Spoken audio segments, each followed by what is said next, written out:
Всім привіт! Я Катерина Супрун, сьогодні 8 травня, і Мілітарний доповідає про російську гіперзвукову ракету «Кинжал». Точніше, про те, чому вона не є гіперзвуковою. Минулого тижня українські сили перехопили Х-47 «Кинжал», використовуючи ЗРК «Петріот». Сьогодні в США підтвердили, що це був саме «Кинжал» і збили його саме «Петріотом».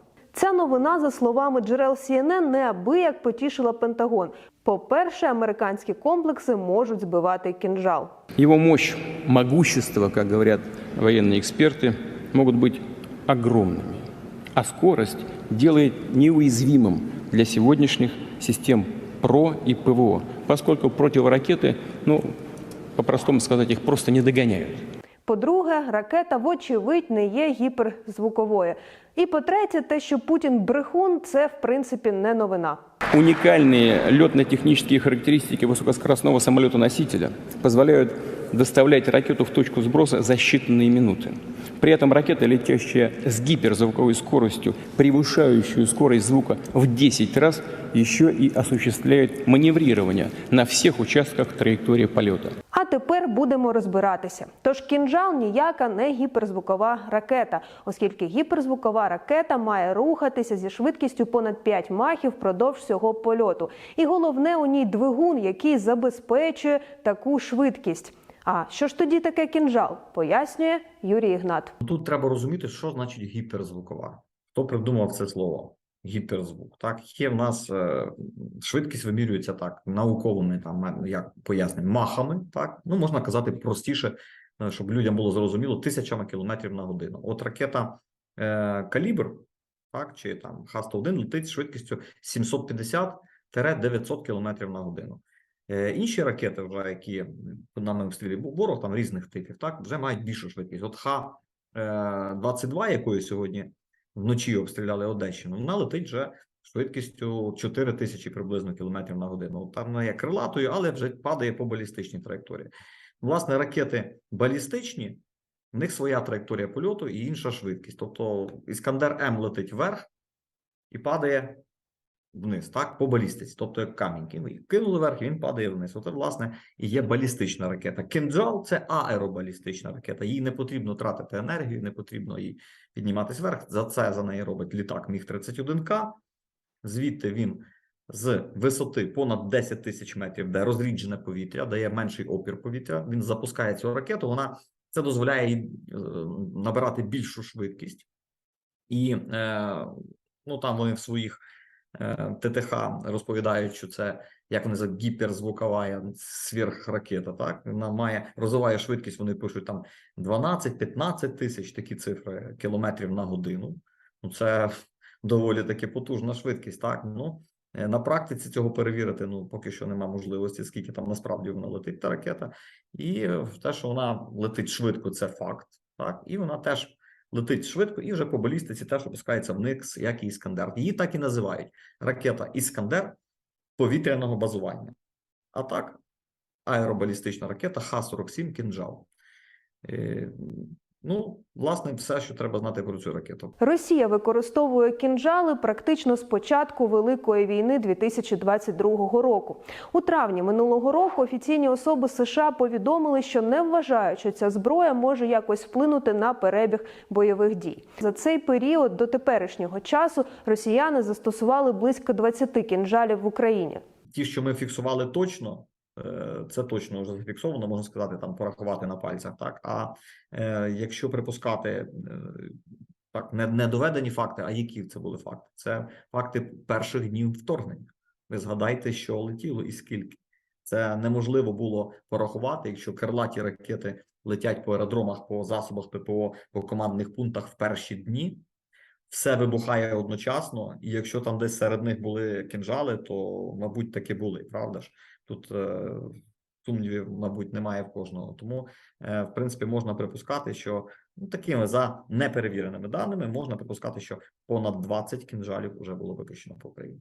Та до того, як США передали Україні комплекси «Петріот», українські сили, вочевидь, не могли збивати такі ракети. Тепер можуть. Треба знати ще про неї це, що вона збивається системою «Петріот», системою розробки, як сказав кремлівський диктатор старенький комплекс 70-х годов. Ну, як бачимо, працює. Американці не роблять якихось там граніозних ставок на якусь там постійне оновлення техніки, мається на увазі на оновлення типів техніки. От літак F-16 пройшов декілька етапів глибокої модернізації, встановили туди бортове обладнання, встановили авіоніку, новий потужний радар, доправили там купа ракет, боєприпасів, які хочеш, різних типів, що по воді можуть працювати, по надводних цілях, по повітряних, по наземних, власне, і крилаті ракети, і авіабомби, і керовані авіаційні ракети. Ну, все, що можна, вони з нього запускають. Універсальний літак і працює. І, власне, розроблявся тоді ж, коли й Міг-29.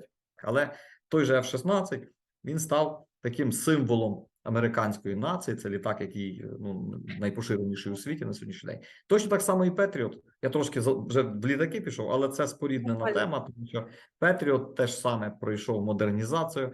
Він здатний обстрілювати повітряні цілі різними типами ракет, тобто по аеродинамічних цілях різних є ракети, так, різні ракети, і також по аеробалістичним цілям, так, тобто по таким цілям, як саме от Кинжал, Іскандер-М і так далі. От ми розуміємо, що ця техніка, яку нам дали, щоб там вони не на болотах не говорили, вона працює, це доведено вже, і потрібно більше таких систем, щоб захистити більше наших міст, більше об'єктів критичної інфраструктури, такі як, власне, атомні електростанції, бо не раз були атаковані вони крилатими ракетами та шахедами, зокрема, це підстанції, які забезпечують роботу саме енергоблоків атомних. Це дуже небезпечно, коли, власне, проводяться отакі диверсійні дії з боку ворога, я б сказав, терористичні дії з отаким от атомним дужком. Тому потрібно розуміти, що нам і такі системи, як Петріот, і САМПТІ надзвичайно потрібні на сьогоднішній день. Ми очікуємо вже і САМПТІ найближчим часом, щоб вже в стрій він встав повноцінно, зайняв свою нішу. Ну і F-16 як доповнення, довершення всієї системи ППО західним зразком.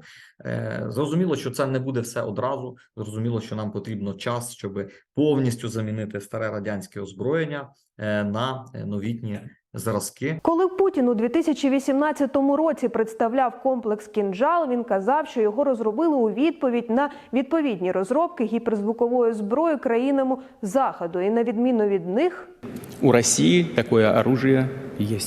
у притаманній собі манері Росія погрожувала країнам Європи цією зброєю. Так, в серпні 2022 року 3 винищувачі Міг-31, озброєні ракетами «Кинжал», перекинули на аеродром Чкаловськ в Калінінградській області Росії.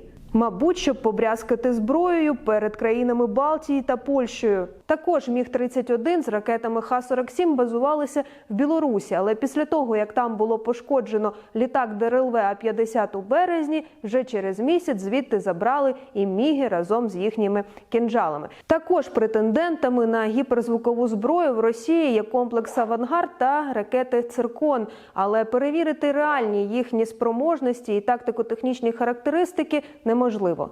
Зараз у світі над створенням гіперзвукової зброї працюють у Сполучених Штатах, Японії, Австралії, Франції та Південній Кореї. Це як окремі проекти, так і спільні. Також, ймовірно, такими технологіями володіє Китай, КНДР та Іран, але це перевірити неможливо. Паралельно США та Японія працюють над засобами перехоплення гіперзвукової зброї. Але все це не через те, що Росія має відповідні технології, а через те, що їх може мати Китай та КНДР. Тож історія про гіперзвуковий «Кинжал», не маючого мирових аналогів, розбилася об американський комплекс «Петріот» під керівництвом українських військових. Але те, що «Кинжал» не гіперзвукова аеробалістична ракета, не знімає питання про те, що росіяни продовжать їх застосовувати, а українським силам протиповітряної оборони треба буде докласти зусилля для того, щоб їх знищити. І саме тому Україні потрібно більше ППО та ПРО, які дозволять робити це